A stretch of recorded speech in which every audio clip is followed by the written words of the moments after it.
One of the greatest queens to ever reign over England was Elizabeth I, the final Tudor monarch. It was during her decades on the throne that she saw the Elizabethan period, a time of great change where writers such as Shakespeare were thriving, and she managed to also see off some great threats to her throne. Elizabeth I ended the life of one of her greatest opponents, Mary Queen of Scots, by having her executed inside the walls of Fotheringhay Castle. But Elizabeth I also managed to defeat the Spanish Armada, the greatest enemy and army of the time across Europe, but Elizabeth was a queen who was loved by her followers and population, and she was very popular. Following her death in 1603, there was a huge outpouring of grief across England and the nation, and many people could not see what the nation would be like without her reigning over them. However, following her death, she was interred in a burial vault with her grandfather, Henry VII, before she was then dug up and moved to her final resting place. But what is this burial vault like, and why was it broken into? It was in the morning of the 24th of March 1603 that Elizabeth I died. She had suffered in the final months of her life with depression, and she had ruled for a very long time. But she was an elderly woman by the standards of the early 17th century, and she had lived for some time. She had defied many bouts of illness throughout her life, and she had beaten smallpox, a deadly disease that struck many people across England every year.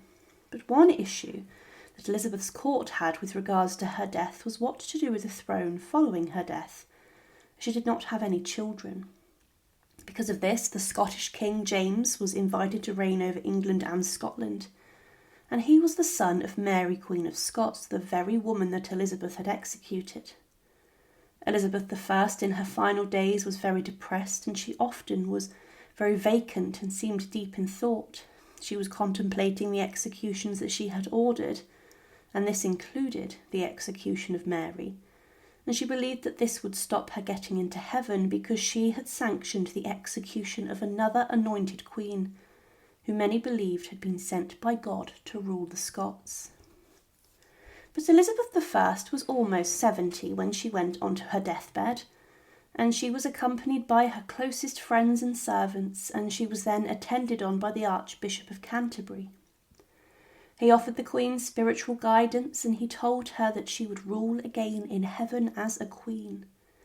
But her close friends who had died in the months before were in her thoughts, and Elizabeth believed she would one day see them again in the afterlife. And she was told to hold God in her thoughts, who would guide her through. However, the Queen's throat swelled and she struggled to speak, and because of this, many knew that death was coming. Inside of her private bedroom in Richmond Palace, Elizabeth I died, and she had left instructions as what should happen to her remains following her death. She specifically did not want to be disemboweled during the embalming process, but this was not listened to. During this process, the royal doctors and physicians cut open the Queen's body, and they removed her heart and also her other organs, and then her chest was stuffed with spices to keep away decay in an effort to preserve her before her funeral. But this proved to be the correct decision, as during the procession to her burial site of Westminster Abbey, it's believed that her body exploded due to the release of a number of gases, and that the explosion then even splintered the coffin and caused damage to it. However, Elizabeth, after her death, was then placed inside of a lead-lined coffin which had been decorated with Tudor imagery, and she was left inside of Richmond Palace before it was then time for the funeral procession. The journey was rather long, and it gave the public a chance to see their queen and to pay their respects to her. Elizabeth's coffin was placed on the royal barge and was then transported down the River Thames and then travelled towards the Palace of Whitehall. The coffin was covered in black velvet, and her ladies kept watch on it. However, it was claimed that during the procession on the Thames that the oars at every stroke did tears let fall, and it was a very sorry sight. One onlooker wrote of the funeral procession that begun on the 28th of April 1603 that the city of Westminster was subcharged with a multitude of all sorts of people in the streets, houses, leads and gutters that came to see the obsequies. there was such a general sighing, groaning, and weeping, as the like has not been seen or known in the memory of man. On top of Elizabeth I's coffin was also her funeral effigy, which was dressed in her Parliament robes, and on the head of the effigy was the crown of the Queen. In her hands were the sceptres of power, and this was significant, as this was a first time for most that they had seen an image of their Queen. When the coffin arrived at Westminster Abbey, it was carried into the church by the yeomen of the guard, and the funeral of the Queen was conducted by Dean Andrews of Westminster, and following this her coffin was taken to the Lady Chapel ready for burial. To begin with, the burial vault was actually the same as Henry VII and Elizabeth of York's, and she was buried under the tomb of her grandparents, which was said to have been an honour, and at the heart of the Lady Chapel. But then following this, her body would be moved later on. James I, the Queen's successor, was determined to win over his new population, and one way in which he did this was to honour Elizabeth, as she was so popular. He ordered a large tomb to be built for her, but he also ordered that Elizabeth should be exhumed and then moved to a different vault, the vault being her half-sister's, Mary I's, resting place, and it was then said that Elizabeth's coffin should be placed directly on top of Mary's to express her dominance over her half-sister in her reign.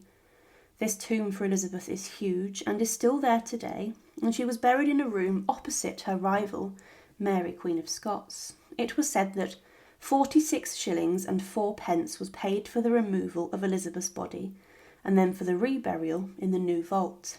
However, in 1880, a book was published by the Dean of Westminster, Arthur Stanley, and in this he documents his exploration into the different vaults and burial sites of Westminster Abbey. He had been given special permission to look inside the royal vaults, and he wanted to locate the coffin of King James I. And he did find this in the burial vault of Henry VII and Elizabeth of York. So James had moved Elizabeth I out of this vault so that he could then be buried inside of it. But Arthur Stanley then explored some other rooms from the royal vault, and he came across an aisle underground at the east end of the tomb of Elizabeth I, and he found a small opening in the wall where he then crept through and entered the burial vault of Elizabeth I and Mary I. There were no other coffins, but Elizabeth I's remains had been laid to rest for 2 centuries. He wrote about what he saw and said, "The excavations, however, had almost laid bare the wall immediately at the eastern end of the monument of Elizabeth, and through a small aperture a view was obtained into a low, narrow vault immediately beneath her tomb. It was instantly evident that it enclosed 2 coffins, and 2 only, and it could not be doubted that these contained Elizabeth and her sister Mary, the upper one larger, and more distinctly shaped in the form of the body, like that of Mary Queen of Scots, rested on the other. There was no disorder or decay, except that the centering wood had fallen over the head of Elizabeth's coffin, and that the wood case had crumbled away at the sides and had drawn away part vault of the decaying lid. No coffin plate could be discovered, but fortunately the dim light fell on a fragment of the lid slightly carved. This led to a further search, and the original inscription was discovered. There was the Tudor badge, a full double rose, deeply but simply incised in outline on the middle of the cover. On each side the august initials E.R. and below the memorable date 1603. The coffin lid had been further decorated with narrow moulded panelling. The coffin case was of inch elm, but the ornamental lid containing the inscription and panelling was of fine oak, half an inch thick, laid on the inch elm cover. The whole was covered in red silk velvet, of which much remained attached to the wood, and it had covered not only the sides and ends, but also the ornamented oak cover, as though the bare wood had not been thought rich enough without the velvet. The sight of this secluded and narrow tomb, thus compressing in the closest grasp the 2 Tudor sisters, partners of the same throne and grave, sleeping in the hope of resurrection. The solemn majesty of the great Queen thus reposing, as can hardly be doubted by her own desire, on her sister's coffin, was the more impressive form the contrast of its quiet calm with the confused and multitudinous decay of the Stuart vault, and of the fullness of its tragic interest with the vacancy of the deserted spaces which had been inherited too, explored in the other part of the chapel. The vault was then immediately closed. Not since Arthur Stanley ventured into the burial vault of Elizabeth I has anyone, it's believed, ever been in and documented what they saw. It's considered a sacred space, and the final Tudor monarch is laid to rest in a better manner than others inside of Westminster Abbey had been. Thank you for watching, and to support, please subscribe to Her Remarkable History.